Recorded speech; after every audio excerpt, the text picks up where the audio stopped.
Bonjour ou bonsoir, selon l'heure à laquelle vous nous regardez. Je suis votre chroniqueur audio et animateur de podcast à l'ODJ Média. Je vais vous lire fidèlement une chronique consacrée au microbiote et aux probiotiques au Maroc, quand la science rejoint nos traditions pour mettre le vivant au service du bien-être. Dans un petit laboratoire de Casablanca, la chaleur est douce, presque rassurante. Derrière des microscopes flambant neufs, une jeune biologiste observe des colonies de micro-organismes qui s'activent dans un liquide laiteux. Ces bactéries amies, longtemps perçues comme de simples habitants de notre système digestif, sont aujourd'hui les vedettes d'une nouvelle révolution scientifique, celle du microbiote. Et au Maroc, cette révolution prend racine. Car depuis peu, les probiotiques ne se limitent plus aux yaourts importés ou aux compléments occidentaux. Le royaume voit éclore ses propres initiatives, entre recherche universitaire, agro-industrie et cosmétiques naturels.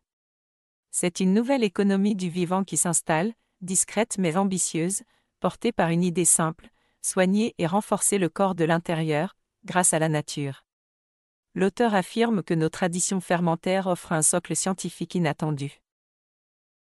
Une redécouverte des traditions, sous un angle scientifique bien avant que le mot « probiotique » n'envahisse les étiquettes, les Marocains connaissaient déjà les vertus du fermenté.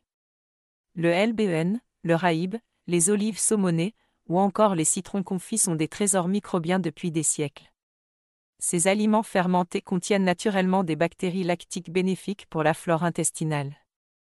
Aujourd'hui, la science redonne ses lettres de noblesse à ces pratiques traditionnelles. L'université Ibn Tofai de Kénitra, entre autres, a mené des études sur les souches locales de lactobacillus présentes dans les produits laitiers marocains. Résultat, certaines de ces bactéries rivalisent avec les meilleures souches européennes en matière de résistance et d'efficacité digestive. Le terroir marocain devient ainsi un laboratoire vivant. Entre tradition culinaire et innovation scientifique, il inspire de nouvelles marques locales qui misent sur la valorisation des produits naturels fermentés. L'auteur précise que cette dynamique s'étend désormais à l'industrie et aux start-up. Le boom silencieux du « Made in Maroc » probiotique depuis 2 ans, plusieurs start-up marocaines surfent sur la vague du bien-être intestinal. Des laboratoires comme Biotics Maroc ou Biopharm Afrique lancent des gammes de compléments à base de probiotiques locaux. En parallèle, certaines marques de beauté s'y intéressent. Des crèmes probiotiques pour restaurer l'équilibre du microbiome cutané font timidement leur apparition.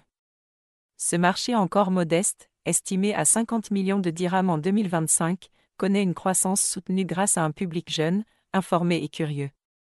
Les Marocains découvrent que les bonnes bactéries ne sont plus à fuir, elles sont à cultiver. L'industrie agroalimentaire s'y met aussi, les grandes laiteries introduisent discrètement des souches probiotiques dans leur gamme de yaourts, tandis que des artisans développent des kombuchas marocains, infusés à la menthe ou au safran. L'auteur affirme toutefois que l'enthousiasme s'accompagne de zones grises à clarifier. Entre science, bien-être et marketing, le phénomène ne va pas sans quelques zones grises. Le terme « probiotique » séduit, mais reste flou pour le grand public. Beaucoup de produits affichent cette étiquette sans validation clinique sérieuse. Les autorités sanitaires marocaines commencent donc à encadrer la communication sur ces produits, afin d'éviter la « probiotique mania » observée en Europe. Pour autant, l'engouement ne faiblit pas. Les nutritionnistes rappellent que le microbiote intestinal influence bien plus que la digestion, il participe à l'immunité, au métabolisme, voire à l'humeur. Dans une société où le stress urbain et les déséquilibres alimentaires gagnent du terrain, restaurer cette flore microbienne devient un geste de santé globale. Le message est clair, bien nourrir ces bactéries, c'est prendre soin de soi. L'auteur pense que l'avenir se jouera aussi sur la durabilité et l'autonomie scientifique. Un avenir durable et local. L'avenir du probiotique marocain pourrait bien se jouer sur un terrain clé, celui de la durabilité. Les chercheurs travaillent à isoler des souches issues de plantes endémiques, d'eau minérale ou de produits du terroir afin de créer une signature bio-marocaine du microbiote. Cette approche pourrait renforcer l'autonomie scientifique du pays et réduire la dépendance aux brevets étrangers. Certains projets visent aussi à réintroduire les probiotiques dans les cantines scolaires ou les hôpitaux, pour renforcer l'immunité des populations les plus fragiles. Une politique publique autour du microbiote serait un signal fort, à l'heure où la santé préventive devient une priorité mondiale. Un sourire microbien. Le Maroc redécouvre donc que le vivant, même invisible, est une ressource précieuse. Dans chaque pot de raïb artisanal, dans chaque kombucha infusé localement, se cache une promesse, celle d'un bien-être ancré dans la nature, soutenu par la science, et fidèle à la mémoire des traditions. Et si la prochaine révolution santé venait d'une simple cuillère de yaourt? Merci pour votre fidélité.